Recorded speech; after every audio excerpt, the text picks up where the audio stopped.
In the franchise world, service-based businesses represent some of the fastest growing and most sought after franchise opportunities out there.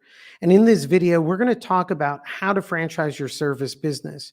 And more important, help you understand the unique factors you need to leverage as a service-based brand.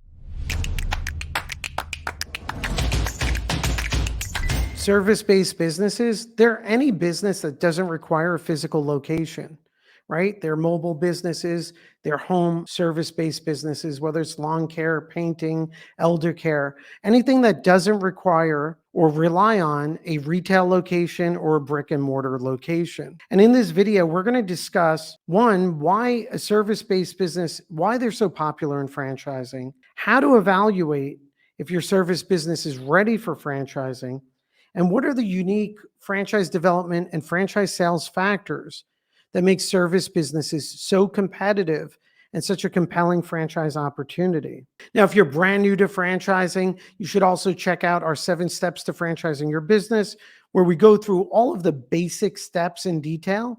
Because in this video, we're going to discuss what really makes service businesses unique. And if you are franchising your service business, how to really get ahead of the competition, understand the assets you have, and leverage and grow a very durable and sustainable franchise system that grows over time. So let's start off with, why are service-based franchises so popular? And the answer is, generally, it's because they have lower startup costs relative to their income potential. So it's an ROI story. Service-based businesses, when we compare them to a retail brick and mortar based business, it's usually quicker to get them up and running because you don't have retail space or retail build out. They're typically a lower startup cost. And yet service-based businesses have proven that they can offer really good potential for income replacement and certainly getting a great ROI on that initial franchise investment. So what makes them so popular? Lower startup costs, greater ROI potential, and that means they could reach an audience of franchise buyers that have moderate levels of capital, as opposed to those that may need substantially more capital to open up retail locations. There's also a macroeconomic factor as to why service-based businesses are so popular. It's because we're a service-based economy. A lot of our wealth and a lot of our services revolve around home-based services and people coming to your home to provide, whether it's pool care, to gutter care, to carpet cleaning, to many other services. So there's macroeconomic factors and trends that are also favoring service-based businesses. As we go through this analysis of the strength of a service-based business, how you should position your service-based franchise system, let's do a comparison from a franchise perspective of the differences between a service-based franchise and a retail or brick and mortar based franchise. And so let's start off with one. On the service end, it's a mobile opportunity. It's a mobile-based business versus a retail business with a fixed location. 2, service-based businesses, they operate within a territory. They have an operating area. Franchisee operates within their own designated territory, whereas a retail-based business, it operates from a fixed retail location. Naturally, they're service-oriented versus what many times in a retail-based business is product-focused. Although you can have retail-based businesses that also offer services like massages and spa therapy. Comparing the two, service-based businesses generally have a lower startup cost. Now, in terms of operations, here's where a service-based business doesn't face challenges, but at least you should be aware. Now, comparing it to retail, service-based business requires more marketing effort, right? Consider that a retail-based business, it's going to drive business based on awareness from its retail location. The retail location is going to help drive sales. Where service-based business, your franchisees need to be focused on marketing and they need to be focused on selling. Labor, probably both the same between the two. Retail, service-based and retail businesses, they're both dependent on labor. Depends on the type of business. Some of these businesses could be lower labor intensive and others require more. From a support level, retail-based businesses, the support is focused more at a local level. Service-based businesses, your franchisees are going to need support with marketing, contact centers, technology for going out, performing estimates, converting leads. So there's differences in the technology systems and technology support. Big question becomes, should you franchise your service-based business? So many of the factors here are consistent with any determination or decision you make when you're considering franchising a business. Number one being you as a founder. What are your goals? What's the goal of your management team? Is it to take your business now, focus on a 5-year strategy, 5-year franchise growth strategy where today or 90 days from now or this year, we franchise your business. You focus on limited growth, organic growth to people that know your business, know your brand, like-minded franchisees, get them up and running, help them scale. So your first 2 years is building your foundation, reinforcing your technology, your support systems, your marketing, and then scaling in years 3 to 5. So at the base level, you as a founder, you're entering a new business. You need to be committed for a 5-year strategy where franchising your business and growing your franchise system and supporting your franchisees are goals that align with what you want to do with your future and how you want to build out your business. From a business perspective, you need to be successful. So I would assume right now you're operating your service-based business, your sales are good. What we would look to see is what size territory are you operating in? Is the territory you're operating in the equivalent of 1 territory, is 2 or more? How do your sales compare to other franchisors in the industry? So what sales metrics are you hitting? What do your operating profits look like? So there's definitely unit economics there that we'd be evaluating. Primarily at the initial stage, what are your gross sales? What's the territory size you operate in? Other factors deal with unit economics. Do you have factors in your unit economics that are favorable to franchising that could be translated to franchisees and helping their sales and helping their profitability? So what does your labor look like? What do your training systems look like? What's your technology for customer acquisition, sending out estimates, following up with customers post service delivery? Do you have a contact center to field calls today? And you may not. Many new franchisors don't, but that's something you may be focused on in the future. Most important, do you have marketing systems? When your franchisees open up a service-based franchise, the most important thing that they're going to be focused on and that you'll be focused on is how do you get that phone ringing? How do you get those web chats coming in? How do you get your franchisee to generate those sales? And then ultimately, what does competition look like? Are you entering a franchise space where there's saturated competition? And that could be okay, but you have to adjust your strategy for entering the market, your game plan.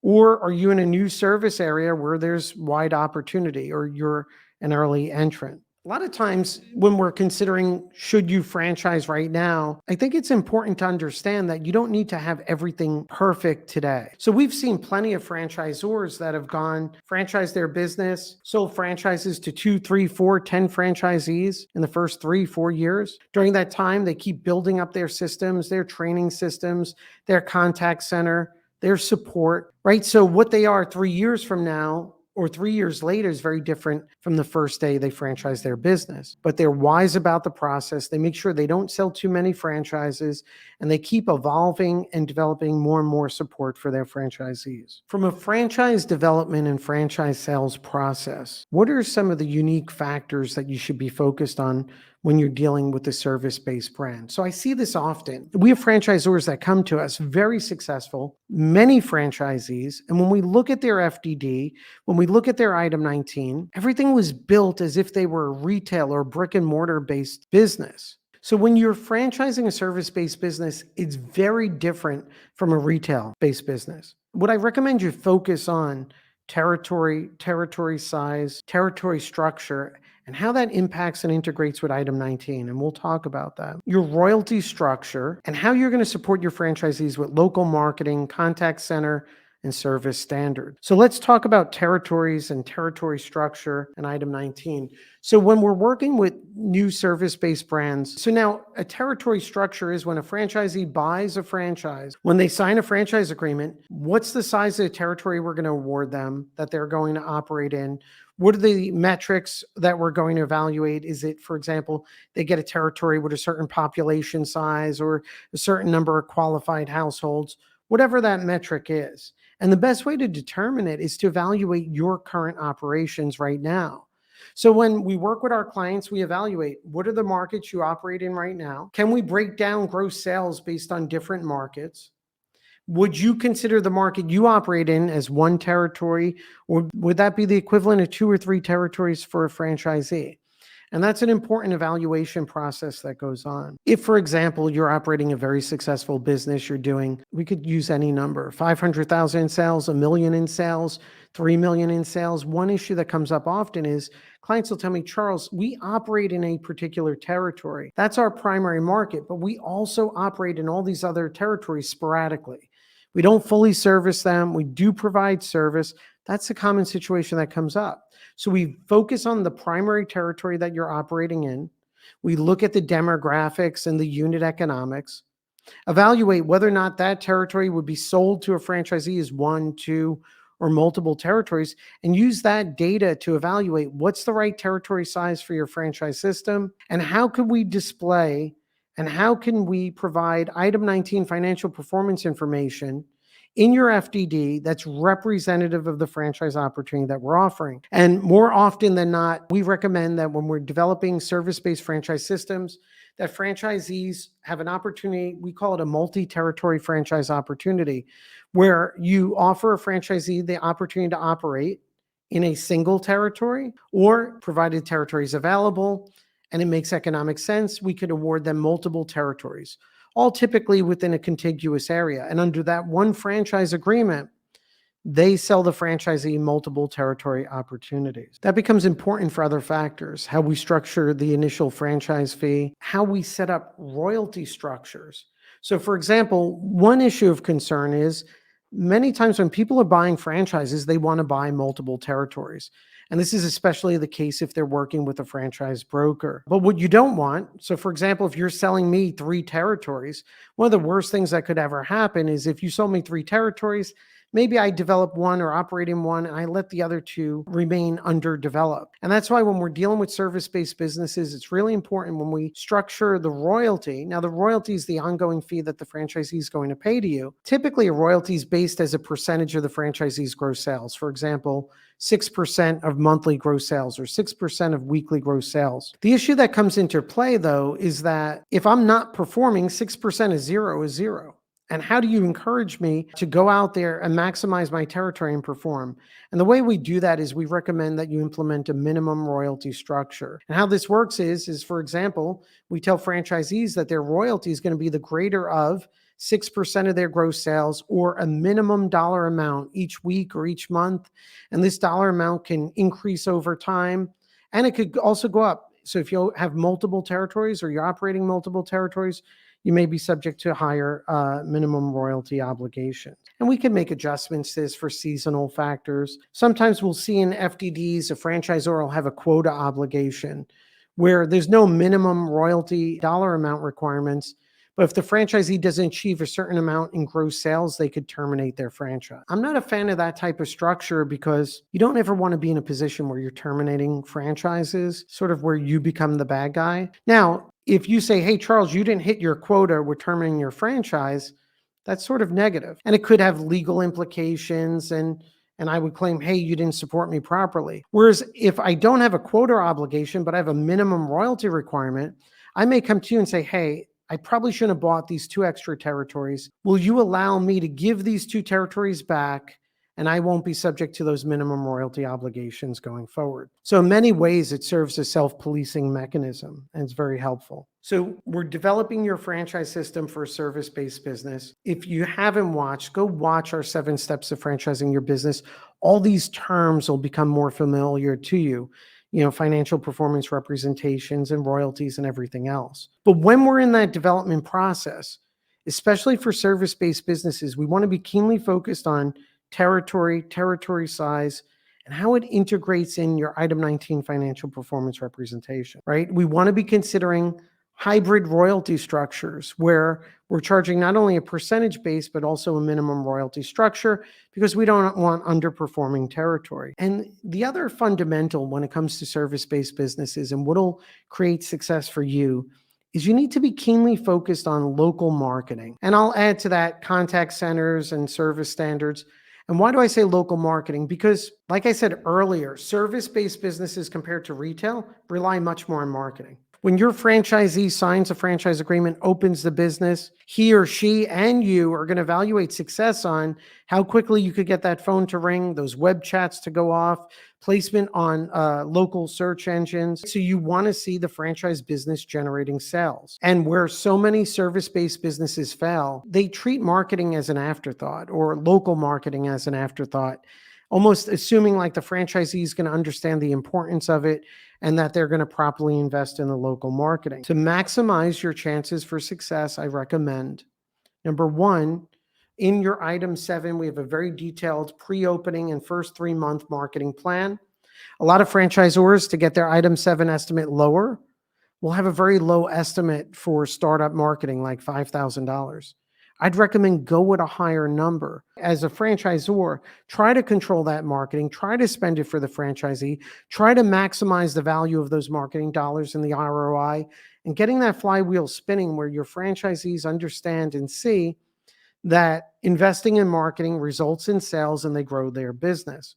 Whereas many times I'll see in an FDD, franchisors will say that the franchisee is to spend 2% of gross sales on marketing. Well, if gross sales are low or non-existent, 2% is almost nothing, and your franchisee is not going to be prepared to really invest in local marketing. And that's a critical factor, because if your first group of franchisees, they don't succeed, they don't achieve sales goals, well, you're not going to have the validation, you're not going to grow.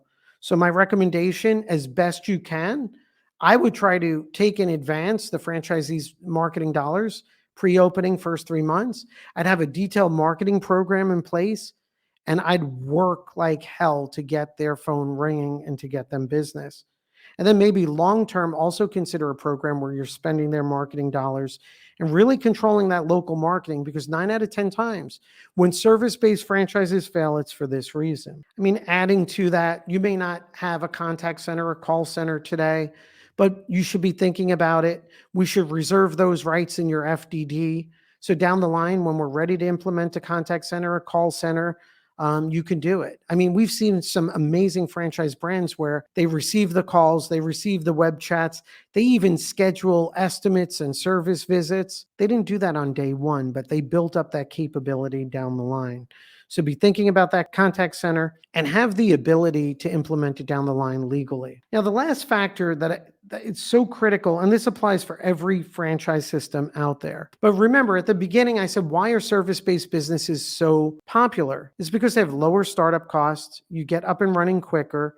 You don't have those lease obligations. You don't have the retail build-out obligations. So it's that ROI story. Lower startup expense, increased opportunity to achieve a good ROI, and ultimately to replace income. Now, if we look at franchise opportunity profiles, what franchisees expect from a franchise opportunity, they go all the way from lifestyle type franchises, which are lower startup costs. They don't have great income potential, but franchisees are attracted for lifestyle purposes.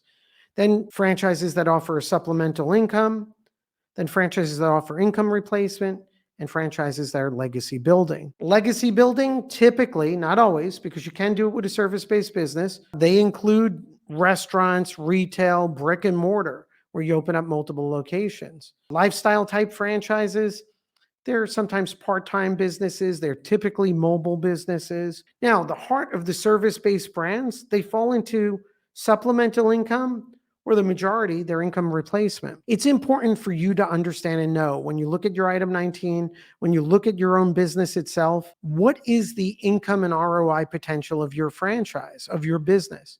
And most likely it's going to be income replacement. So you need to make sure you're positioning your franchise sales, your franchise brand story, to tell that income replacement story, that it validates through your item 19, that it validates down the line from franchisees, the franchisees' economic numbers and how they're operating. You never want to misalign the opportunity with how you're selling your franchise. Why? You want franchisees to have aligned expectations so they validate and they're successful. I'll see service-based businesses where maybe they aren't an income replacement type business, and maybe they're just a supplemental income business, and that's okay. Very low cost supplemental income. Problems come into play when A supplemental income business, lower cost, but maybe through a broker network or directly, they sell one franchisee multiple territories, and he or she pays a very high initial franchise fee. And all of a sudden, what's a supplemental income franchise, the franchisee is expecting income replacement or legacy building. Now there's a misalignment. And the reality is maybe you shouldn't have sold all those territories. So you really do need to understand what the opportunity is that you're offering, and also understand that just because you sell more territories doesn't mean the franchisee is going to be more successful. And that's especially the case in years 1 and 2. Franchisee can only do so much during those initial years. Ultimately, what makes service-based businesses unique is the opportunity. The opportunity to either leave corporate America with a very reasonable startup cost and a very reasonable initial investment to create a business that can thrive and that can ultimately and easily serve as income replacement. And maybe for a select few in the right franchise systems, could be a legacy building type franchise opportunity. So focus on your franchise system during the development process, the franchise sales process. What is your estimated initial investment? What are those repeatable systems that are going to make your franchisees successful? What are the technology advantages that you offer? What does your item 19 indicate in terms of the financial opportunity? And then make sure you position it correctly so you meet franchisee expectations.